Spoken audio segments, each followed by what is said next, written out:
अभी आप देख रहे थे कृषि समाचार, जहां आपने मौसम के तापमान के बारे में जाना, सब्जी में बढ़ते घटते दामों के बारे में भी जानकारियां ले ली। जानकारी हम आपको यूं ही देते रहेंगे, लेकिन समय हो गया एक छोटे से विराम का। चलिए लेते हैं हम ये छोटा सा विराम। नई तकनीक सभी को अच्छी लगती है। मैंने भी अपने खेत की तैयारी, बुआई, जुताई, गहाई वगैरह के लिए छोटी मशीनें अपनी जरूरत के हिसाब से खरीदी। मैंने अपने खेतों में मशीन का प्रयोग किया तो काम जल्दी और आसान हो गया। खेती में मशीनों के इस्तेमाल के बाद मुझे मिली भरपूर पैदावार और ज्यादा मुनाफा। छोटी मशीनें तो हमारी अपनी अपनी हैं, लेकिन बड़ी मशीनें हमने समूह बनाकर खरीदी। किसान भाइयों और बहनों, आप भी उन्नत मशीनों और उपकरण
ये प्रशिक्षण की ही देन है कि वे अब बीज उत्पादन में आत्मनिर्भर बनने की दिशा में बढ़ गए हैं।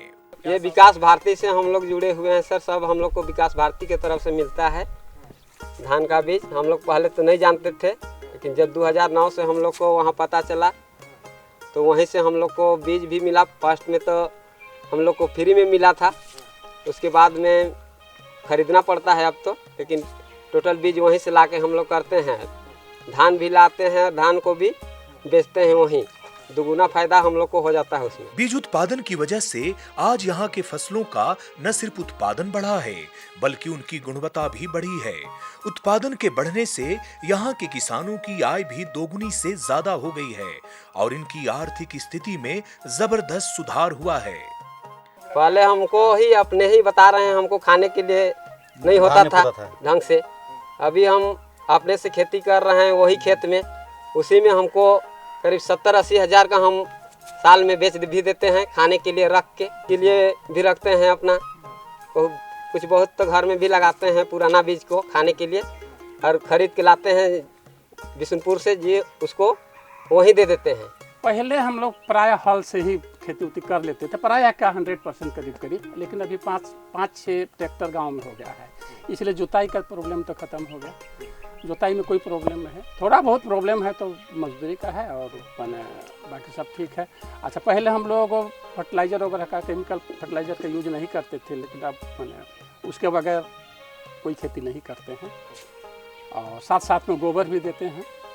इससे गांव का स्थिति क्या कुछ बदला है खेती से? बहुत बदला है। पहले यहाँ भूखमरी भी रहती थी, लेकिन अभी कोई एक सिंगल परिवार भी यहाँ नहीं है जो कि भूख से मैंने कुछ दिक्कत उसको होती होगी। यहाँ के बीज सरकार द्वारा सत्यापित होते हैं, अतः इन्हें बेचने में इन्हें कोई दिक्कत नहीं होती। सरकार इन बीजों को बीज निगम के माध्यम से दुगनी कीमत पर खरीद लेती है। निश्चित तौर पर सरकार की सहायता से यहाँ के किसानों को काफी सहूलियत हो रही है। खेती को यदि हमको आगे बढ़ाना है और गुणवत्तापूर्ण बनाना है तो बीज हमको सबसे महत्वपूर्ण एक उसका अभिन्न अंग है। इस दिशा में कृषि विज्ञान केंद्र स्थापित होने के साथ साथ गुमला जिला का पूरा सर्वे किया कि यहाँ बीज उत्पादन नहीं के बराबर हो रहा था। सारा दूसरे राज्य पर बीज के लिए किसान हमारे आत्मनिर्भर रहते थे।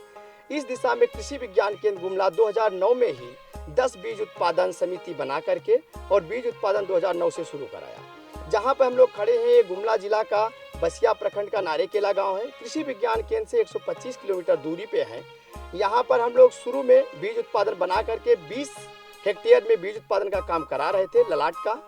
आज के दिन में यहाँ पर 45 हेक्टेयर में बीज उत्पादन किसान कर रहे हैं, और ये अभी किसान बीज उत्पादन करके सीधे अपने आय को दूना कर रहे हैं।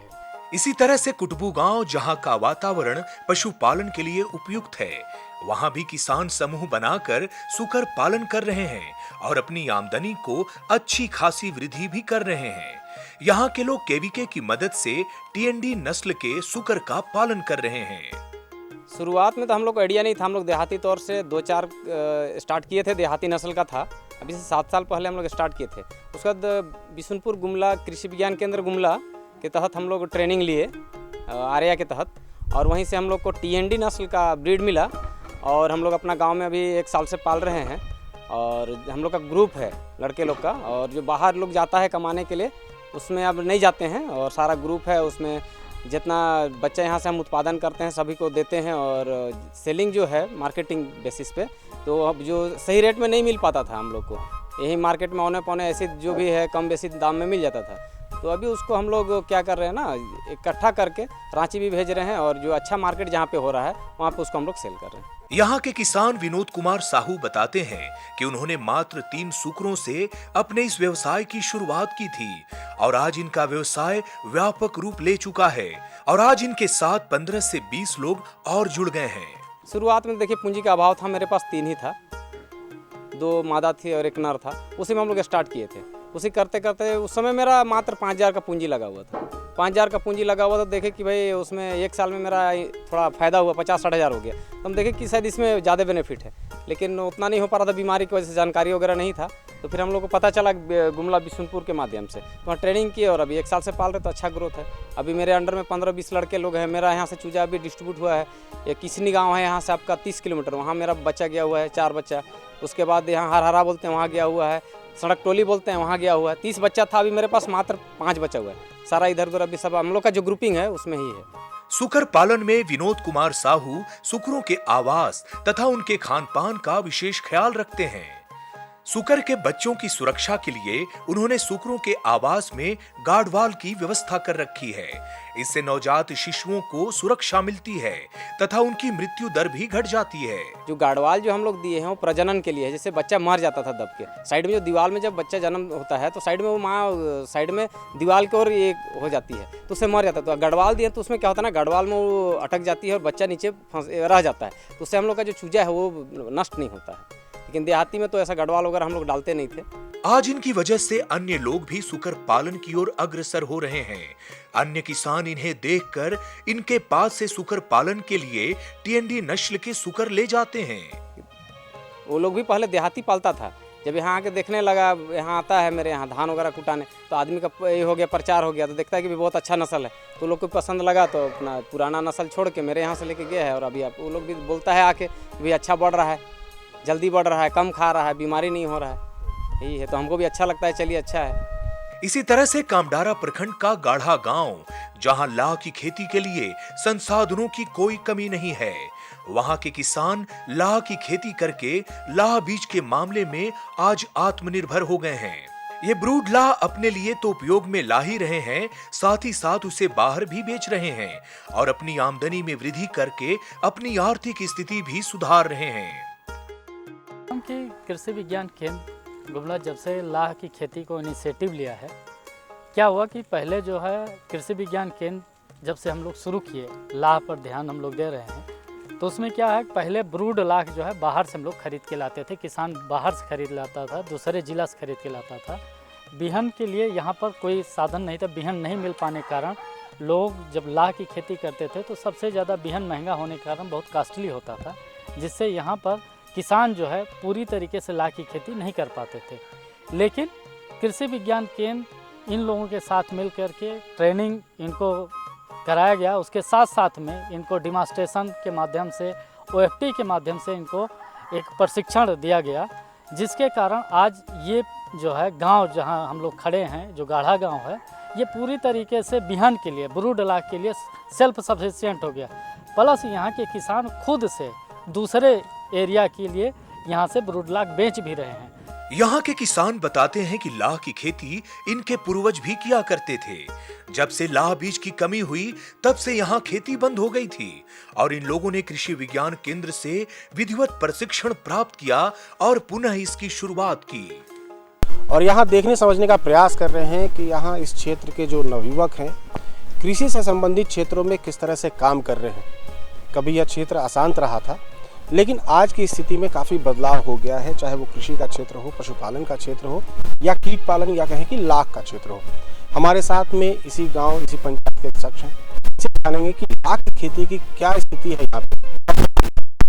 मेरा नाम भूपनारायण सिंह है के। अच्छा भूपनारायण जी, कि यहाँ पे लाख का खेती कैसे कर रहे हैं और कब से कर रहे हैं आप लोग? लाह का खेती पहले यहाँ होते रहे, जैसे हमारे पूर्वज करत रहे, लेकिन बीच में बिहन खत्म हो जाए रहे, से चलते यहाँ बिल्कुल नहीं होते रहे लाह कर खेती। अच्छा। उसके बाद हमें 20-25 कर ग्रुप में बिशनपुर जाकर ट्रेनिंग करके आली। उसके बाद बीज हिने होने से मंगा ली, खुट्टी से, सिमडेगा से हिने होने से मंगा ली। उसके बाद यहाँ खेती करे शुरू कर रही और एखन तो बहुत अच्छा खेती होते ला कर खेती होते पहले बैर में होल, कुसुम में, और एखन पलास में तो नहीं होते, रंगीन बीज खत्म हो जाए से चलते, और जैसे पाकर मन में होला। अच्छा सिंह जी, बता मुझे कि पहले तो जैसे गुमला एक विख्यात रहे कि यहाँ कर आदमी बाहर चल जाते रहे काम करे वास्ते, है ना, तो ये सब चीज़ होए से मान ले कि कोनो सुकर पालत है, कोनो खेती करत है, कोनो लाख कीट पालन करत है, तो उकर से कुछ बाहर जाए वाला के संख्या घटल है। हाँ, कुछ तो कम हो है, लेकिन पूर्ण रूप से तो कम नहीं हो है, जाते हैं, लेकिन उकर कुछ पहले से कम हो है। और खेती से कुछ फायदा होला कि पूरा क्षेत्र की अगर बात करी कि जितना युवा मन हैं जो पहले जाते रहे बाहर, अब गांव में रहते हैं, खेती करते हैं, ला कर खेती करते हैं, तो कर से कुछ फायदा। पहले तो बैर में के जला देवत हुए, हाँ, अब तो नहीं जलाते कोई, अब नहीं जलाते हैं, और एखन होत है फायदा, हालांकि उकर में कम मेहनत है और उकर मने अच्छा फायदा होला। उके बेचे में भी परेशानी नहीं होला, क्योंकि सीधे छोड़ा के ले गेल और बाजार में बेच देला, और खेती के उपजाइल हल के बेचे में भी परेशानी होला, काहे क्योंकि बैठ के बेची हल्हो नहीं बेचाएला और साइंस के बच गए तो फिर उठा हाँ उठा के लाने का और के लेके ढार में सीधे देली और बेचाया जाएगा, अच्छा पैसा मिल जाएगा। यहाँ के किसान अनुरंजन की जिंदगी लाह की खेती से पूरी तरह से आज बदल गई है। पहले इनकी स्थिति अत्यंत दयनीय थी, परंतु अब वो अपने बच्चों को बाहर हॉस्टल में रहकर पढ़ाते हैं। अपने मन के जिंदगी में का बदलाव होला? पहले तो हमें लाह कर खेती में उतना रुचि नहीं लेती रही, फिर जैसे ट्रेनिंग करके होने से बिशनपुर वर्ष से आली के बतालक ट्रेनिंग वास्ते? ट्रेनिंग वास्ते हमारे कृषि मित्र कहलक कि वहाँ बिशनपुर में चला ट्रेनिंग करे वास्ते। वहाँ 5 दिवसीय ट्रेनिंग गेली, फिर वहाँ से ट्रेनिंग करके आली। उसके बाद में आधुनिक रूपी से लाकर खेती करे शुरू कर ली। मैं तो ज़्यादा गछ नखे, फिर भी मैं 20 ठो बैर गछ में लाह और पालस गछ में लगात रहूँ। फिर कुछ बहुत कुसुम गछ में कुसुमी में तो मोर आमदनी मतलब पहले तो जर्जर अवस्था में रहे, लेकिन घर कर आमदनी भी मतलब कुछ बेरोजगारे रही, कृषि करत रही, लेकिन थोड़ा बहुत खेती बाड़ी से उकरे से आमदनी होते रहे, लेकिन लाह से कुछ आमदनी नहीं होते रहे। फिर लाह के खेती करे शुरू कर ली, तो ओकर बाद आमदनी मतलब बढ़ गलक। और एखन मोर 2 छुआ मन है, मैं 4 गो बच्चा हैं, लेकिन 2 जन को मैं बाहर पढ़ुआन और 2 जन अपन गाँव में रही। पहले इस गांव में गरीबी और अशिक्षा का घोर अंधकार था, परंतु अब लोगों में जागरूकता आ रही है। गांव के लोग खेती से संबंधित प्रशिक्षण प्राप्त करके अपने आप के खेती को विभिन्न आयामों से भी जोड़ रहे हैं तथा इससे मुनाफा कमाकर अपनी आर्थिक स्थिति भी बेहतर बना रहे हैं।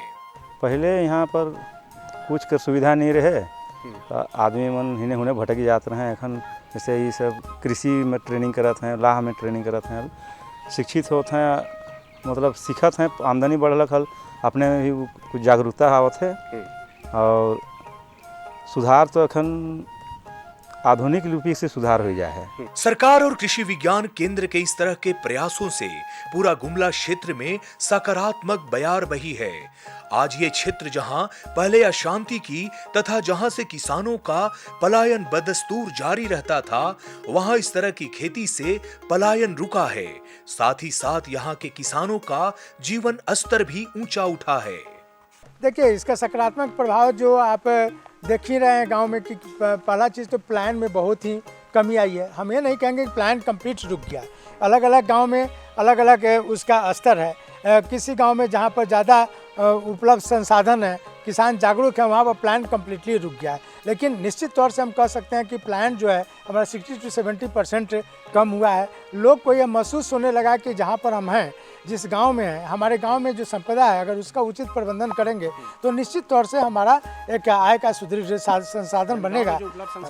हाँ, आज अपने बच्चों को अच्छी शिक्षा दे रहे हैं। आप लाह की खेती के माध्यम से, सुअर की पालन के से, सब्जी की खेती के माध्यम से आज हॉस्टल में बच्चों को रख के पढ़ा रहे हैं। तो एक स्टेप तो आगे निकले तो, और सबसे अगर मना स्थिति उनका बन रहा है कि नहीं, हमको प्लान नहीं करना है, अपना संसाधन का भरपूर उचित प्रबंधन तकनीकी समन्वय से कृषि विज्ञान केंद्र और डिफरेंट जो स्टेक होल्डर हैं जो कृषि के क्षेत्र में कार्य कर रहे हैं, उनके साथ आपसी समन्वय करके हम आगे की दिशा में बढ़ रहे हैं।